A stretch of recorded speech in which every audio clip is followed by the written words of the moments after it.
milliard. Un milliard. il a les reins solides. contribution moom rek. suñ koy waxee nii dafa neex. mais Moustapha. oui awa gis nga au-delà de lii ñuy wax yi yëpp. Oui. si seen implication du dossier 94 milliards. mais gis nga ñii ñuy poursuivre tey ñii ñëpp soo xoolee seen dossier était pendant.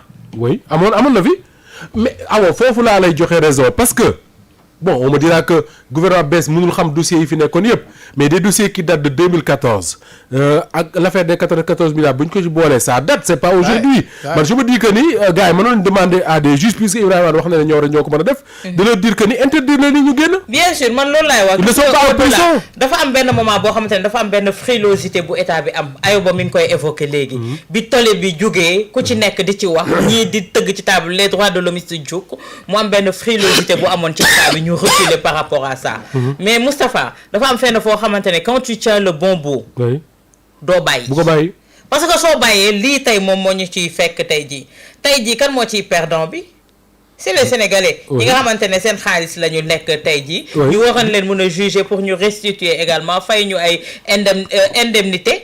tey jii ñooñu dem nañu ku ci nekk nag dëkk ba nga dem xam nga lu tax nga choisir dem fa. te tey jooju ñoom gaawantu bi ñu doon gaawantu pour dem te nga yow xam nga ne ñii ils ont des dossiers pendant Moustapha. comme je dis tout le temps xam nga. L'État, à un moment donné, il faut être un monstre froid. Absolument. Pour régler certains problèmes. Surtout, une période, on a besoin, Moustapha, d'un État fort, rigoureux pour régler ce problème-là. Parce que, si on continue ni di bay bayal, continuer di bay bayal, non, on va respecter le temps, patati patata. Moustapha, on sortira pas de l'auberge. Parce que cette justice dont on parle, l'autre nous def ay assisem, donc pour indi ay réformes, on l'a pas encore appliqué. Donc, mënuñu wax ne carrément tey justice bi ni muy doxee dañ koy changer respecter les normes respecter les droits nekk ci benn carcan judiciaire non man je dis que non am na fenn foo xamante ne soo fa tolloo quand tu veux régler des comptes également il faut régler des comptes xam nga wax naa la fii ne la tey askanub Sénégal Moustapha tey yokkal ceeb yokkal diwlin wala nga wàññi ceeb wàññi diwlin te jàppoo sàcc yi sàcc seen xaalis ñi leen métti taloon c'est le cadet de leurs soucis. D'accord. Alors, Aïcha Dieye Ayoba, ce qui me plaît chez Ayoba, c'est qu'il cite des sources, comme ça on peut vérifier et éviter les manipulations. Merci Ayoba, big respect. Matarlo, awa, l'entrepreneur, Lénine de moi, El Hadj Diouf. Non, Lénine dont on parle, c'est pas El Hadj Diouf. Non, El Hadj Diouf, il avait le sur. Oui, exactement. C'est pas affaire Adji Sarr. Il y avait Lénine et son frère. Maître Sow. Maître Sow, c'est son frère qui a le plus été impliqué dans cette affaire-là. C'est lui qui a écrit la plainte. Voilà, c'est lui qui avait écrit la plainte. Ils sont deux avocats, frères de même père et de même mère. Exactement. Moom moo xaritoo ak le docteur Gaye. Gaye, voilà. Voilà. Mi ngi noonu Mame Diarra Diop maa ngi koy ziar bu baax a baax Bira Fall mu ne leur avocat est un beau-frère à Mamour Diallo. Il parle de Lénine. C'est un beau-frère à Mamour Diallo. Et il a parfaitement raison. Bira Fall bu juumoo Abdou Ngom Tahirou Sarr lii moo tax waaw non Abdou sa nga baal ma boobu chéri Nabou Koor mu ne Tahirou Sarr est-ce que nit la Abdou Faye mu ne Walf FM Koungheul ak Bakel moom lay laajte moom tey voilà mi ngi noonu awa wala boog Ibrahima am na laaj boo xam ne forcément dañ koy laaj su ma xoolee exposé Awa Diop Ndiaye ba pare yaa ngi wax sànq ne le temps de la justice n'est pas le temps des politiques encore moins le temps des journalistes que nous sommes mais est-ce que bu ñu waxante honnêtement rek reddition des comptes bii ñu fiy tudd boobu ba léegi bientôt Bassirou Diomaye Faye def 1 an au pouvoir bientôt dans 2 mois est-ce que nekkul nag lu yeex non dafa yéex effectivement parce que juste là même sur les réseaux sociaux les gens ñuy ñaawlu yéexaay boobu parce que yéexaay boobu moom mooy indi lii bon malheureusement nag comme je l'avais dit et je suis tenté de le répéter que mooy que dans un état de droit tu es obligé de te soumettre à yenn normes yoo xam ne bon c'est contraignant. Le Sénégal a signé des conventions le Sénégal a ratifié des accords le Sénégal est membre de ay UEMOA ay CEDEAO ay Union africaine ay organisation des Nations Unies démb rek je crois que comment on l'appelle là haut commissaire aux droits de l'homme je crois des Nations Unies a passé ici la nuit elle devait si je m'abuse elle doit être reçue aujourd'hui par le président donc ça veut dire que ñooñu ils nous surveillent comme du lait sur le feu il y a des choses yoo xam ne qu'on ne peut pas se permettre malgré nag li ñu maintenant l'autre chose bi nga xam ne loolu moom jàpp naa ne il faut que Sénégal gaaw ci mooy essayer d'appliquer les décisions ou bien les recommandations des assises nationales parce que am na lu bëri lu ñu fa recommandé woon loo xam ne lu am solo la. mais su ma juumalee y a de cela une semaine ou 2 semaines lire naa ci benn communiqué conseil des ministres on a dit que on va créer une commission xam nga lan qui est chargée de je sais pas de rédiger xam nga lan sur les trucs des assises nationales. Les conclusions des assises nationales. Bon et il me semble qu'il y a un politicien français qui disait que la meilleure manière d'enterrer ou bien c'est un Sénégalais là. Qui est décédé d'ailleurs. Je vais pas citer son nom. Mais il avait dit que la meilleure manière d'enterrer une affaire, c'est de la confier à une commission. Parce que là, comme tu le dis, le temps il passe vite. Bientôt, Bassirou Diomaye Faye, le président Bassirou Diomaye Faye aura bouclé un an. Te réduction des comptes bi ñuy wax ni, c'est un des chantiers parce que ci gouvernance la bokk. C'est d'autant plus vrai que Thierno réforme yi ñu annoncé woon yëpp gisaguñ ci dara. Non, gisaguñ ci dara.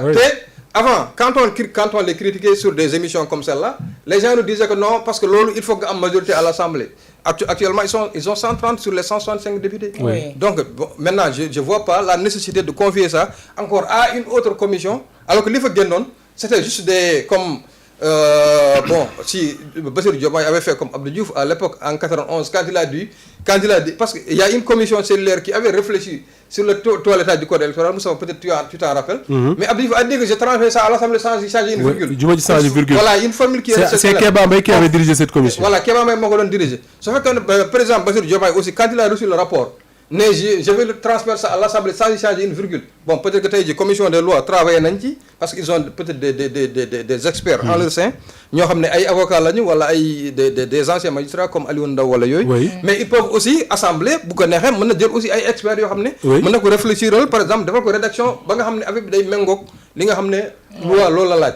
Diligenter les choses. Voilà, diligenter au lieu que de créer encore une autre commission dem ba jeexal après ñu ne encore une sous-commission bi il faut qu'on crée encore un comité parce que loolu après loolu moom mooy indi li mais dans le cadre d'un schéma global de réduction des comptes boo xam ne bokkoon na ci li nga xam ne taxoon na ñu fal ñi les gens s'attendaient à ce que ñëpp ñoo xam ne ils ont été cités dans des affaires, dans des scandales. Bon, je dirais pas des scandales, mais en tout cas, ils ont été cités dans des dossiers. Il fallait qu'au moins que nous dégoulons ce que nous avons fait. Nous Est-ce que dans ce cadre-là, dans l'affaire de qui là dans l'affaire des 3 titres fonciers, je pense que c'est même une bonne nouvelle pour nous. Ils ont été cités Amadou Ba wala Birima Mangara. Bon, des fois, parce que nous, on a tellement une connotation négative de levée d'immunité, mais je me dis que tu es responsable de parti, tu as été ministre de la République, donc tu as été cité dans une affaire. Malheureusement, le procureur ne peut pas te convoquer parce que tu as une immunité parlementaire. Mais c'est tout bénéfique pour toi pour que nous levions cette immunité. Oui, mais bien sûr. Je ne pense pas que les gens voient systématiquement le côté négatif de la levée de l'immunité, parlementaire, d'autant que cette levée de l'immunité-là, elle peut leur permettre de s'expliquer sur li nga xamné mom lañ leen ji. Est-ce que Moustapha que waxtu bi fi ñuy tok di wax la majorité ñi nekkoon ci nguur gi passé nga xamantene tuddoon nañ leen seen ay scandale heure bi pour man réglé woon nañu seen cas bu yàgg parce que instant bi soo xoolee li leen may fit sax ñuy taxaw di interpeller international beeg yi ni mel sur leur cas ñuy jëlaat confiance ci seen bopp. Mais justement, Awa Diom Ndiaye, est-ce que le temps ne joue pas contre Diomaye Faye ak régime bu ñu xamee ne mandat bi mi ngi dem l'opposition bi ñu am aidé par certainement une partie de la presse ñi gën a yëkkatiku di gën di ñeme di wax di bind di wax di attaquer le pouvoir et tout parce que même ñi ci waxoon dañ leen poursuivre le cas Farba Ngom bi ñu lever son immunité ba léegi mu mat 15 jours wala lu ko kenn waxatu ci. mais Moustapha soo xoolee tout est début bi ñuy toogee. ba ñu pare est-ce que dégg nga leen woon ñoom ñëpp il s'était terré. déggoo ci woon kenn. mutisme assourdissant la ñu nekkee woon. Mais il a fallu que affaire bi di dem ñu gis comme li ko Ayoba waxee sànq bi ñu commencé yëkkati interdiction beeg yi l'international di agité wu les droits de l'homme di agité wu ñii am benn frilosité lâcher du lest ñoom nag ñu commencé am confiance commencé di renaître li ni mel moo leen may tey confiance bi nga xam te ne dañuy taxaw sur la place publique am sañ-sañu dem sur les plateaux télé pour ne dañuy defal seen bopp justice te boobu amuñu woon kii boobu tey nag suñu demee bay interpeller l'international ba ñuy am les yeux rivés sur ces cas-là ñoom ñoo leen ko may Moustapha et ça va pas faciliter la chose. Man je pense que tey li ñu doon wax moo di ne suñu baraloon mbir yi ca boobu Moustapha nu mu tuddati yàpp xaj. su seddee soof. il faut battre le fer quand il est chaud. Alors Ayoba, est-ce que quelque part également ñun je dis ñun journaliste analyste politique chroniqueur est-ce que parfois on n'est pas un peu contradictoire parce que ñun ñoo doon wax ne bu Ousmane Sonko ak Bassirou Diomaye Faye commettre mukk erreur yi Macky Sall defoon maanaam jàpp Karim Wade te teewoo dossier bu dëgër ensuite nga jàpp Khalifa Sall ñu naan dossier ba dëgërul ensuite nga ñëwaat ne da ngay poursuivre Ousmane Sonko pour une affaire de viol boo xam ne ñëpp xamoon ne ay tappale kese la est-ce que du loolu le pouvoir yi bëgg a éviter.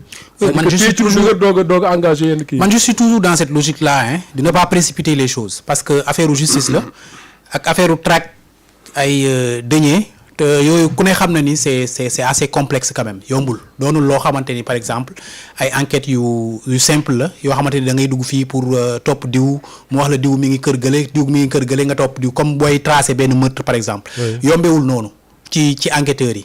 faaw nga def benn travail boo xamante ni c'est assez complexe parce que mécanisme yi nga xamante ni tey jii ñooñu moom la ñuy utiliser c'est assez sophistiqué. teg nañu lii nga xamante ni mooy pôle judiciaire financier bi sa différence avec la CREI mooy fii ñi fi nekk ils sont quand même spécialisés sur les transactions financières sur les escroqueries financières et cetera. beaucoup de CREI bi nga xamante ni dañoo xëy rek teg fa Antoine Diome ak Aliou Ndao nga xam ne à l'époque il n'avait aucune expérience sur ce genre de dossier là. moo tax peut-être à l'époque affaire yi yëf yi tardé woon noonu ñu def communauté ay commission rogatoire dem fii ay Monaco dem Singapour et cetera mais indiwuñu dara. ay nit. voilà am na waa ñu fi doon wax Thierno Ibra turam si woon tam Albouri xaw ma nan la. am na benn Albouri bu ñu fi daan fay mu ne non yaa un Albouri bu ñu fayoon na dem commission rogatoire Albouri Ndao je crois mënu tudde waaye yooyu xam naa moom affaire am baax na aywa Ayoba si ils ont payé des experts dépensé ci xaalis état bi bu bëri ñu dem mais indiwuñu en fin de compte indiwoo dara parce que c'est complexe maintenant ils ont choisi de mettre en place un parquet financier def ci ay magistrats yoo xamante ni ils sont spécialisés sur la question et je pense que on doit quand même donner le temps ñu xool éplucher dossiers yi képp ku ñu xamante ni dañ la ci teg loxo ñu teg la ci loxo sur des bases assez claires parce que après ñi nga xamante ni tey jii ñoom la ñuy jàpp dañuy am ay avocats te ay souvent c'est des ténors du barreau la ñuy recruter pour ñu défendre leen après dañuy ñëw def conférence de presse après l'opinion aussi da ciy am wàll donc il faut être très très prudent avec cette traque là donte nag le temps ne joue pas en leur faveur parce que déjà un an est passé ça va vite. Après évaluation bi ce sera en 2028 2029 parce que dañuy dem élection après sénégalais dañuy wax mais ñi ngi doon wax ñi ñoo sàcc mais en fin de compte kan moo sàcc ak kan la ñu jàpp ak xaalis fan la ñëwaat ci askan bi donc 2029 débat bi loolu lay doon moo tax tey jii da nga comprendre ñu bëri ñoo xamante ni tey jii ils sont impatients de voir des dignitaires de l'ancien régime yi nga xamante ni su Macky Sall dañ leen wax ñii dañoo sàcc suñu xaalis dañoo détourner suñu deniers publics et cetera ñu jàpp leen tëj leen ci kaso bi ne serait-ce que pour dalal xelu opinion bi nga xamante ni tey jii moom moo doon réclamer la reddition des comptes mais encore une fois la justice ne marche pas comme ça. D'accord damay des ak yow ñu aller plus vite l'aide au développement Donald Trump jël une décision boo xam ne dafay impacter waale suñu réew mi di Côte